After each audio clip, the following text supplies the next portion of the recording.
This happened on Christmas Day 2 years ago, and every December since then, it plays in my head like a movie I never asked to be in. I was 17 that year, living with my parents in a nice little subdivision Oregon. That Christmas was picture perfect. Fresh snow, blue sky in the morning, and that soft pink glow as the sun went down. Inside, though, it was chaos. My family goes huge for Christmas. I'm talking about cousins, aunts, uncles, grandparents. Everybody stuffed into our house like clowns in a car. Kids running around with frosting on their faces. My grandma yelling at my uncle about putting too much salt in the gravy. And random Christmas movies playing in the background with the volume too low to actually hear. I'm the emo antisocial one in the family, so most of the day I just floated around the edges. I helped put food out, faked laugh at small talk, and hid in the kitchen whenever I could. That's where I was when I first saw him. My cousin Jenna walked in with a guy nobody had ever seen before. She was glowing in a way that girls get when they bring a new boyfriend around. He was older, mid-30s easily. Too old for her in my opinion. He had this short beard, slicked hair, and a Christmas sweater that would have looked normal on anyone else but looked like a costume on him. The first thing I noticed was his eyes. He didn't scan the room like a normal person does. He locked onto me. I was just standing there by the counter, slicing store-bought pumpkin pie, and felt his gaze hit me like a spotlight. It wasn't a curious look. It wasn't even a, "Oh, who's that?" It felt like I was being sized up. I looked away, busying myself with my plate. "This is Dave," Jenna said, dragging him over to my mom. We've been dating for a couple of months. My mom did her usual thing. Hug, smile, "Nice to meet you. Welcome to the madhouse." Everybody laughed. He laughed too, but it sounded off, like he'd practiced it. I kept my head down, but every time I glanced up, he was watching me. Later, when everybody was in the living room, opening gifts, I sat on the floor by the far wall, half behind the tree, scrolling through my phone with my headphones on, but no music playing. I saw him move through the room, talking to different people, laughing and shaking hands. But he circled back to me, over and over. He'd stand just close enough that I knew he was there. Then he'd lean down, pretend to be interested in something near me, and start a conversation. "So, you're Jenna's cousin?" he asked at one point, kneeling next to me like we were buddies. I could smell cheap cologne and something sour underneath it. "Yeah," I said. "You look different from the rest of them," he said, eyes drifting over my clothes, my hair and my face. "In a good way. I like your style." Yup, I knew he was a creep all along. This is why I don't care when people judge me for always trusting my gut. I didn't answer. I moved to sit with my younger cousins instead, pretending to help them open toys, but he followed. Every time I relocated, to the kitchen, to the hallway, to the dining room, he'd appear a few minutes later. He kept trying to joke with me, calling me mysterious and other weird corny things, asking me if I had a boyfriend, what kind of music I liked, and if I ever snuck out at night. Stuff that might sound normal if somebody your own age said it, but straight up wrong coming from a guy pushing 40. The final straw was when everybody was grabbing dessert and I was alone in the hallway for a second, picking tape off my fingers from wrapping paper. He stepped in front of me, blocking the way, and smiled. "You know, you're going to be trouble when you're older," he said, eyes never leaving my face. "If you're not already." My stomach flipped. My mind instantly went to WTF. "I'm already older," I said, "and I'm not interested." He laughed quietly and leaned a little closer. "I didn't say you had to be interested to have fun." That's when I snapped out of my usual just ignore people mode. "If you don't back off," I said, looking him right in the eyes, "I'm telling my parents that you're creeping on me." For a second, his smile dropped, just gone. His eyes changed, like he was angry I'd said it out loud. Then he smirked and stepped back. "Relax," he said. "I'm just joking around, don't be so serious." After that, he mostly left me alone. He still stared sometimes, but he didn't corner me again. I told myself not to make it a bigger deal than it had to be. My cousin looked happy, the adults were laughing, and kids were running around showing off their new toys. I decided not to tell my parents. It was late, everybody was full and tired, and I didn't want to start some big family fight on Christmas. I brushed it off the way I always do. People started leaving around 9. There were hugs and drive safe and see you next year at the door. I watched from the stairs as Jenna and Dave left. He glanced up once, met my eyes, and gave me a little two-finger wave, but I pretended not to see it. By 10:30, the house was quiet. My parents were cleaning up the kitchen, and I went upstairs to my room. Snow was still falling outside, thick and slow, and I was just thankful it was all over. My window faced the street, and the view honestly looked like something from a movie. I put on my headphones and put on some 3 Days Grace and flopped on my bed with a book I probably wasn't actually going to read.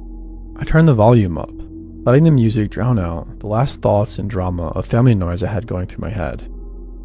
That's why I wasn't sure at first if I actually heard it. A small tap on the glass behind my head. I paused the song, lay there listening. My heart picked up a little, but I told myself it was probably just a tree branch or something shifting in the wind. I turned the music back on. Maybe 5 minutes later, I heard it again.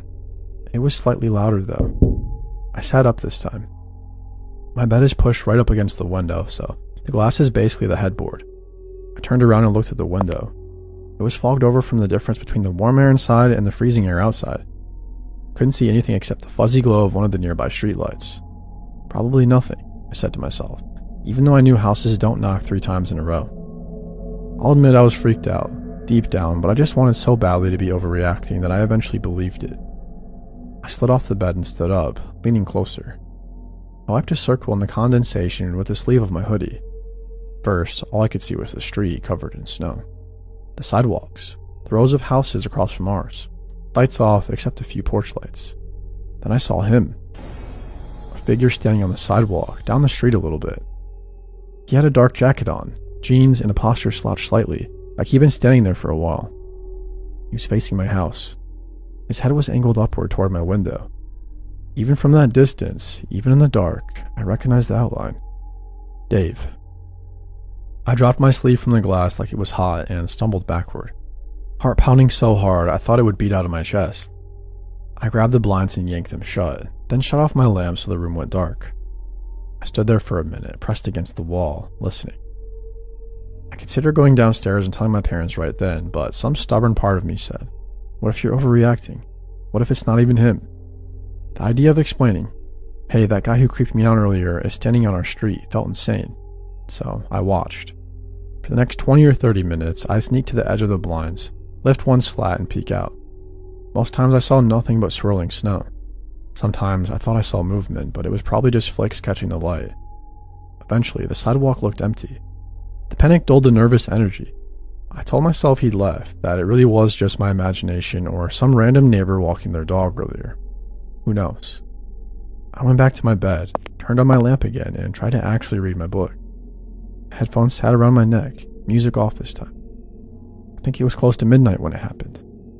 A sudden violent bang against the window right above my head. The glass rattled, and the sound was so loud and so close that I screamed without even meaning to. It wasn't a tap this time, it was both hands slamming into the glass. Hey, a muffled voice called through the window, way too close. Open up. I scrambled off the bed, my legs almost giving out, and bolted for the door. I didn't even stop to look. I didn't want to see his face that close on the other side of the glass. My whole body was shaking as I yanked my bedroom door open and sprinted down the hall. I ran out of my room and started yelling, Dad, my voice cracking. Somebody's at my window. My dad came out of his room at the same time my mom did, both of them half asleep and confused. The look on my face must have told them that this wasn't a joke. My dad didn't ask more than, where? And I just pointed toward my room. Stay with your mom, he said, already heading down the stairs. I watched from the top as he went to the gun safe in the hallway closet, punched in the code with shaking fingers, and grabbed his handgun and a flashlight. He didn't even bother with the coat, just his pajama pants and a t-shirt. He went out the back door instead of the front, probably hoping to catch whoever it was off guard. My mom had her phone out, hands trembling as she dialed 911. I stood by the upstairs window in the hallway, peeking through the blinds that looked out over the backyard. The world outside was white and dark and silent. Then my dad's flashlight beam cut across the yard. It landed on a figure standing a few feet from my bedroom window. Dave. He was just standing there. No hat, no gloves, breath fogging in the air. When the light hit him, he squinted and lifted a hand like the brightness annoyed him more than being caught did. What the hell are you doing here? My dad shouted. Even through the glass, I heard Dave's answer. I'm sorry, man, he said, like he'd misplaced a phone, not stalked the teenage girl. I don't know, I needed to talk to her. My dad moved closer, gun pointed down but ready. Talk to my daughter, at midnight, at her bedroom window. Dave laughed softly, that same fake laugh from earlier in the day. She's special. I love her, and I want to marry her. You can sign for it, right? Parent consent, that's all it takes. My mom gasped beside me, hand flying to her mouth. My dad snapped. Get on the ground. You absolute psycho, he yelled. Now. Dave shook his head like my dad was being unreasonable. You don't understand. She gets it. My dad lunged. The flashlight beam jerked wildly as he tackled Dave into the snow. I lost sight of them for a second and just heard grunts and the crunch of boots and his knees digging into the frozen ground. Then the light settled and I could see my dad on top of him, pinning his arms behind his back with his knee. Call the cops, he shouted, though my mom already was. The next few minutes felt like an hour. My dad stayed on him, not letting him move, barking at him to shut up every time he tried to talk. I caught pieces of what Dave said, stuff about meant to be and she's different and Christmas miracle. It made my skin crawl. When the police finally pulled up, lights flashing blue and red across the snow, my legs almost gave out from relief. 2 officers ran into the yard, shouting commands. My dad got off him slowly, hands raised, explaining who he was. They cuffed Dave, patted him down, and pulled stuff from his pockets. I watched from the window as they set things on the hood of the patrol car. Little plastic baggies, condoms, more than one knife, a stack of IDs with different names and pictures. One of the officers noticed me staring from the window and gave me a quick serious nod, the kind of nod that said, you did the right thing. Dave was trespassed from our property and taken away that night. We gave statements until almost 3 in the morning. I heard bits and pieces later. Meth, fake IDs, warrants, but I never found out the full story of what happened to him in court. What I do know is this. If he waited until my parents went to sleep, if I'd opened the window even an inch, if I'd kept second-guessing myself instead of screaming and running for my dad, this might be a completely different story. And yes, for those wondering, my cousin broke up with him immediately and cut off all contact. This happened on Christmas, years ago, and it ruined Secret Santa for me forever. I was 24 at the time, working at a mid-sized office in the city. Nothing special at all. Cubicles, those fluorescent lights, and break room coffee that always tasted mid. The only thing people actually seemed excited about was the annual Secret Santa. I'd only been there about a year, so I signed up mostly because I didn't want to be the weird one who didn't participate. We all pulled names out of a bowl. I got some guy from accounting I barely knew. I figured I'd grab him a mug and some candy and call it a day. A few days later, the gifts started showing up. My first Secret Santa gift was normal. I came in one morning and found a little red bag on my desk. Inside was a Starbucks gift card and some chocolates. The tag said, "For the one who always looks tired. Merry Christmas." Kind of rude, kind of funny. Everybody joked about their gifts. People were posting pictures of them in our group chat. It felt harmless. Around that same week, we got a new hire. He introduced himself as Evan. Tall, mid-30s, and kind of plain. He wore a blue button-up, black slacks, and one of those generic office ID badges on a lanyard. My manager walked him over to the row of cubicles near mine, and the guy said he'd be helping out on the client side for the end-of-the-year rush. He seemed friendly enough. Asked the usual questions. How long had I been there? Did I like it? Where was the bathroom, and where was the good coffee? But there was something about him I didn't like. He watched people more than he talked to them. He always seemed to be listening, just from out of view. I told myself I was being paranoid, though. A few days later, I stayed late to finish some reports. It was dark when I finally shut down my computer, and most of the office was empty. I rode the elevator down to the parking garage. My car was parked in one of the corners. As I walked toward it, I noticed something on the windshield. A small, neatly wrapped present. My stomach dropped a little. I looked around first. Just rows of parked cars and the exit ramp. I picked up the box. The tag had my name on it in neat handwriting. Inside was a pair of fuzzy gloves and a note. You shouldn't walk to your car alone so late. Someone has to look out for you. Signed, your Secret Santa. My chest tightened. Secret Santa was supposed to happen during office hours, on desks, in the break room, not in a mostly empty garage where I walked alone. The next day, I mentioned it to a couple of coworkers. They laughed it off. One said, "Wow, your Secret Santa's got game," and another said, "At least yours pays attention." I laughed along, but it didn't feel funny. The second time it happened, it wasn't cute at all. A week before Christmas, I stayed late again. I told myself I wouldn't, but end-of-year deadlines didn't care how creeped out I was. The garage was even emptier this time. Only a few scattered cars, and the lights seemed dimmer than usual. When I got to my car, there was nothing on the windshield. I let out a breath I didn't know I was holding, unlocked the door and got in. When I sat down, I saw it. A small red box sitting on the passenger seat. I always lock my car. Always. I looked around quickly, heart racing, then locked the doors again from the inside, even though that wasn't going to fix anything. My hands were shaking as I opened the box. There was no gift inside this time, just a note folded in half. You really need to be more careful. It was too easy to get in here. I drove home with my heart thumping, checking the rearview mirror every few seconds.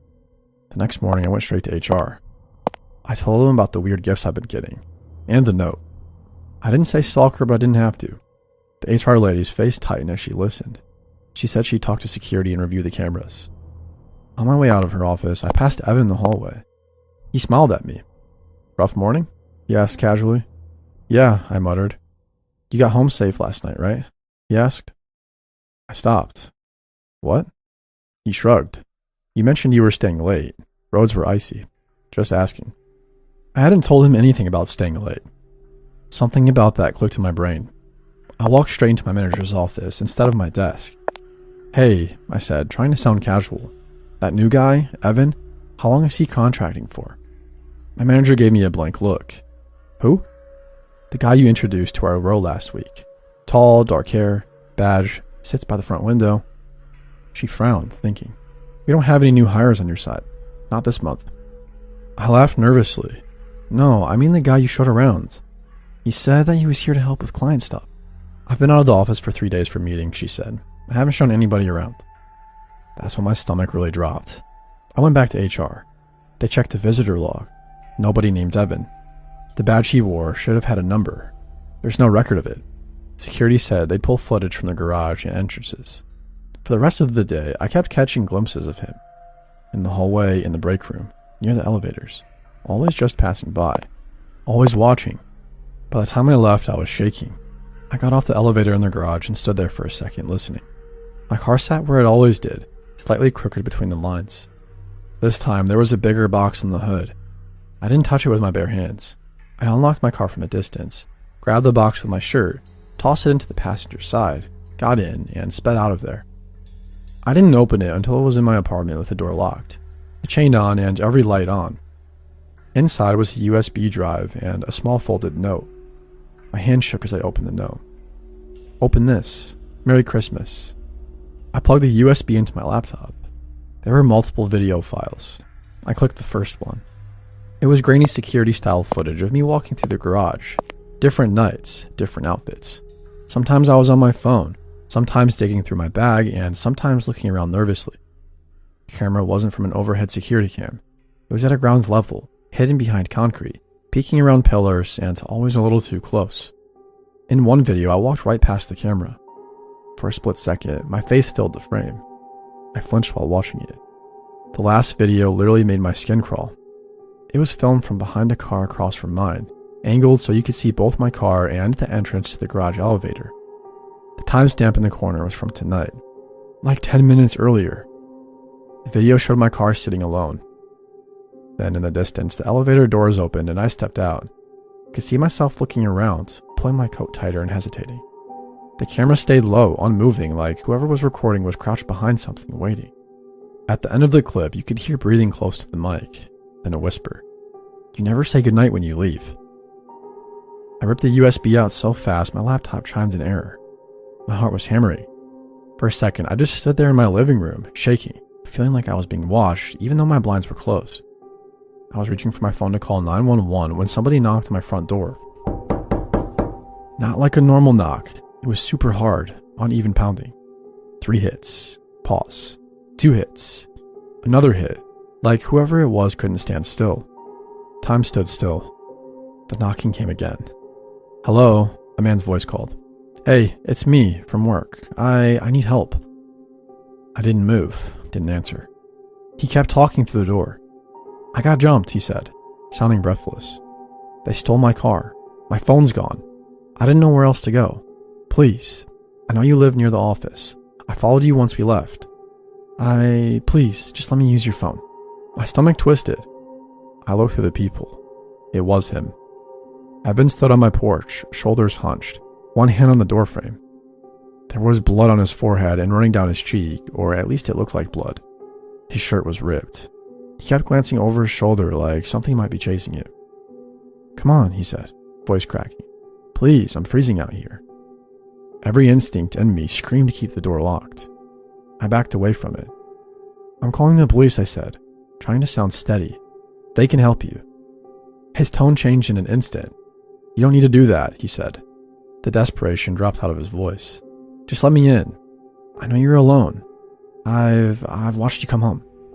My skin went cold. He hit the door with the side of his fist. "Open the door." I ran to grab my phone, but I'd barely turned my back when it happened. He started kicking as hard as he could and ran into it with his shoulder. The door finally burst inward. I stumbled and dropped my phone as he shoved his way inside, slamming the door behind him with his heel. He was breathing hard, eyes wide, but there was no fear in them. Just this bright, excited look. "See," he said. "Now we don't have to shout through the door." I tried to run for the kitchen, but he was faster. He grabbed the back of my shirt and yanked me toward the living room. I scratched at his hands, kicked backward, anything. He dragged me a few feet before I twisted free and spun toward him. That's when he grabbed a picture frame off the TV stand. It was a family photo from a few years ago in a solid wood frame. He swung it like a club, catching me on the side of the head. White flashed in my vision. I hit the floor, ears ringing, and everything spinning. The frame shattered beside my face, glass scattering under my cheek. I felt his weight drop on me a second later, fingers clawing at my arms, trying to pin them above my head. "You weren't supposed to run," he hissed. I was trying to be nice. I thrashed under him, half dizzy, grabbing at anything I could reach. My hand landed on a shard of broken glass, and I squeezed it without thinking, slicing through my palm. He grabbed my wrist, squeezing until I dropped it. I did the only thing I could think of. I pulled my knees up as hard as I could and kicked straight between his legs. Perfect nutshot. He made a sound that I'll never forget. His grip loosened instantly. He toppled sideways, clutching himself. I scrambled out from under him, slipped on the glass, and sprinted for the door. My vision was still tilted, my head throbbing, but adrenaline dragged me forward. I didn't stop to grab my phone. I didn't put on shoes. I yanked the broken door open and ran out into the cold. The air outside hit me like ice. I bolted across my small front yard and straight to my neighbor's house, pounding on their door like my life depended on it. They opened it after what felt like an eternity, but was probably 10 seconds. I practically fell inside. My neighbor's eyes went huge when she saw the blood on my face and hands. "Call 911, I gasped. "Please," he broke in. "He's in my house." Her husband locked the door and peered through the window while she dialed. He watched my house from across the street. By the time the police got there, he was gone. They cleared my place room by room. The front door was busted. The picture frame was smashed and there was a bunch of blood on the floor. The USB was still on the coffee table and my laptop was open. He left the same way he came in and vanished into the night, but they never found him. The company tightened security after that. New badges, new cameras, and no more Secret Santa for a while. HR said they think he'd been getting in by following employees to the lobby and using a cloned access card. I took a couple of weeks off, then eventually quit. I couldn't walk through that parking garage again without feeling like somebody was waiting behind every pillar. This year, people keep asking me if I miss doing Secret Santa at work. I just smile and say I'm over that kind of thing. What I don't say is that every time I see a little wrapped box or walk through a garage alone, or hear a knock at my door after dark, I remember his voice on that video whispering that I never said goodnight, and I remember how close I came to never seeing another Christmas at all.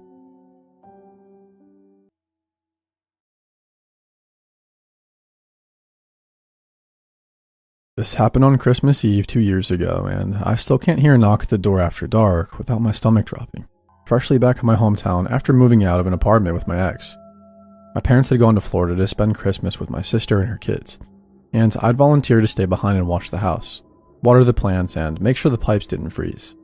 It's one of those quiet suburban streets where every house has the same plastic candy canes along the walkway, the same glowing reindeer on the lawn, and the same wreath on the door.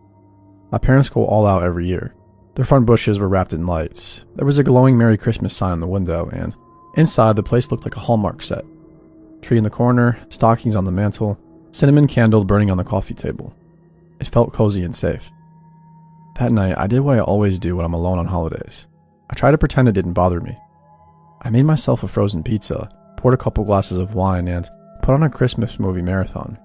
FaceTimed my parents for a bit, held the phone up to the tree so my mom could gush over the ornaments, and then they went back to their warm rental in Florida, and I went back to my quiet living room in the Michigan cold.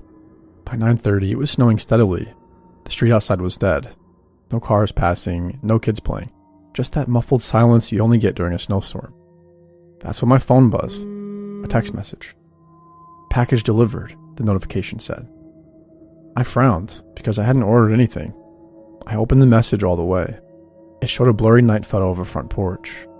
My parents' front porch. I hadn't heard the doorbell, but sometimes delivery drivers don't ring it, so I shrugged it off, slipped on my slippers, and went to the front hall. I flicked on the porch light and looked through the peephole. There was no package. Just a man.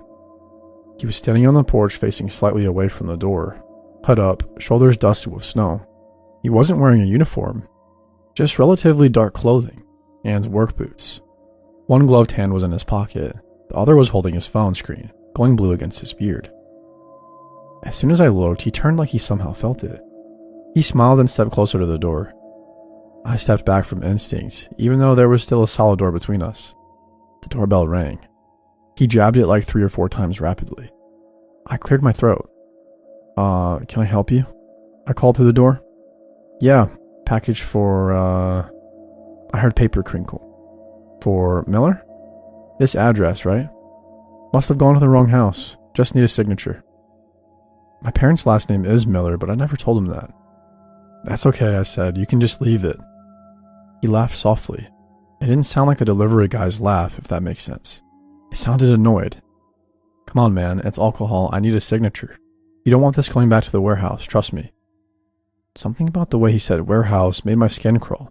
No company name, no tablet, no clearly visible package. I'm good, I said, trying to keep my voice steady. You've got the wrong house. Then his tone changed. Not angry, but like flatter. Alright, he said. Merry Christmas then. I heard footsteps retreat down the porch steps. I waited a good 30 seconds, then peeked through the peephole again. He was still there. Not on the porch, but in the yard now, standing by our little light-up reindeer. He had his back to the house, head turned toward the street like he was watching or waiting for something. The porch light only caught the edge of his face, but I could see enough to tell he wasn't actually looking at the decorations. He was watching the houses. Watching which ones were dark, which ones were full. It was hard to say at the time, but it felt weird. I backed away from the door. For a few seconds, I considered calling the non-emergency police line, but it felt stupid. Guy standing outside doesn't sound that serious when you try to explain it. I told myself that he was just some sketchy private courier, turned off the foyer light, and went back to the couch. The movie played on, but I wasn't really watching anymore. Every now and then I muted it and listened. Nothing out of the ordinary. By 11 o'clock, I decided I freaked myself out enough. I did a quick walkthrough of the house, checked the back sliding door, the kitchen door to the garage, and the windows. Locked. All good. I turned off the lights downstairs, leaving only the Christmas tree on, and went upstairs to the guest room I'd been sleeping in. Lying in bed, scrolling my phone, I kinda convinced myself I'd overreacted. People stand outside sometimes. Not everybody is a serial killer just because their jacket isn't branded, I guess. I eventually dozed off. I don't know how long I was asleep when I woke up to a sound that, at first, my half-dreaming brain tried to explain away. Like something metal lightly hitting glass. Distant, dull, but inside the house. I held my breath. The house settled. The heater kicked on. Nothing else. I checked my phone at about 1:43 a.m., I think. I told myself it was just the heater or ice shifting on the roof. Rolled over and closed my eyes. Until I heard it again. This time with a scratch as well. I knew now it was undeniably from downstairs. And close, not through a wall.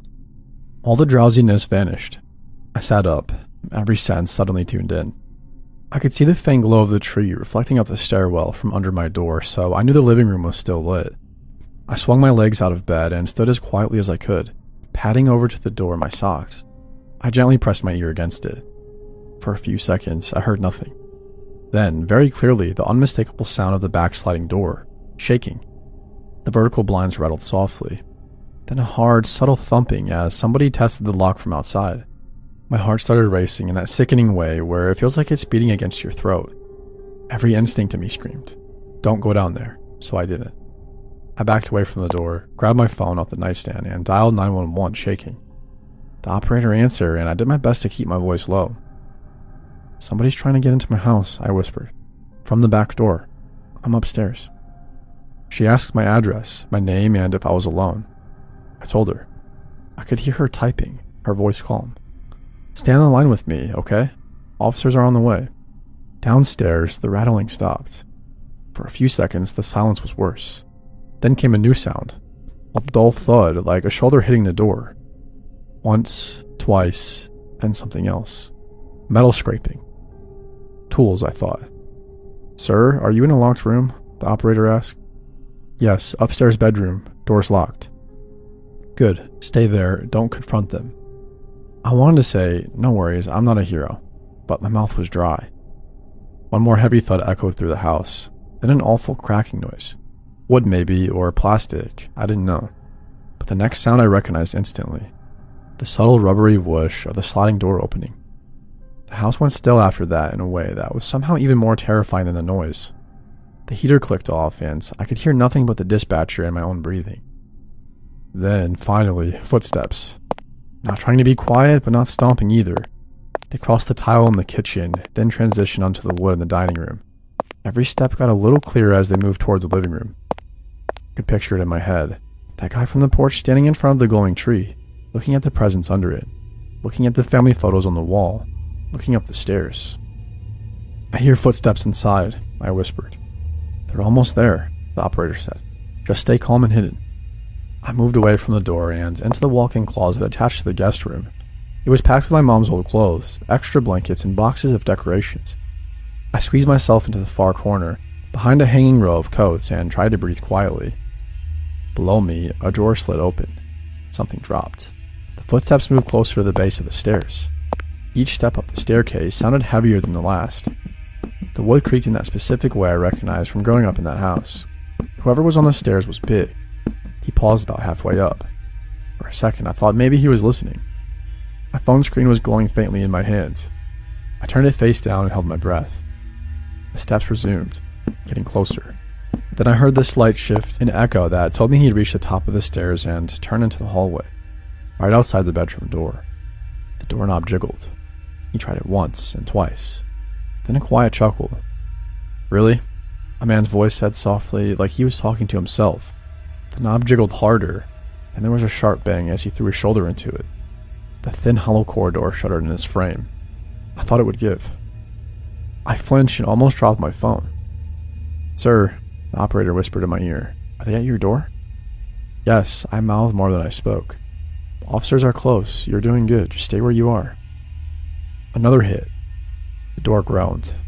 One of the hinges made a tiny popping sound. This wasn't going to hold forever. In that moment, I genuinely thought, I might have to fight this guy. I looked around the dark closet. There was nothing remotely weapon-like, except maybe a metal clothes rod, but it was bolted into the wall. My eyes landed on a heavy snow boot on the floor, and my brain offered up the brilliant suggestion of throwing it at him. I almost laughed from the adrenaline. The man paused between hits, and I heard him breathing on the other side of the door. We were maybe 6 feet apart, with an inch of wood separating us. Then, faint and far away at first, I heard it. Sirens. The man heard them too. There was a muttered curse, then hurried footsteps down the hall, pounding down the stairs, and the slam of the sliding door. "Sirens," I whispered. "Yes, that's them," the operator said. "They're outside. Stay put until an officer tells you it's safe to come out." I heard multiple voices outside, then pounding on the front door. "This is the police. Anyone inside, call out now." I finally stepped out of the closet, legs shaking so badly I had to steady myself on the dresser. I opened the bedroom door carefully. It stuck halfway. The frame splintered where the man had hit it, but it opened enough for me to squeeze out. I crept to the top of the stairs, hands up, and called out, "I'm upstairs. I live here." 2 officers came into view in the living room, guns drawn, flashlights sweeping. They holstered them when they saw I was alone and clearly not the guy they were looking for. Downstairs, the living room looked strangely violated. The tree was still glowing peacefully, but the sliding door at the back of the house was standing half open, cold air pouring in. The lock had been pried clean off, the frame chipped and shredded. Wet boot prints led from the deck to the kitchen, across the floor to the base of the stairs. They walked me through the house while other officers checked around the property. Nothing obvious was missing.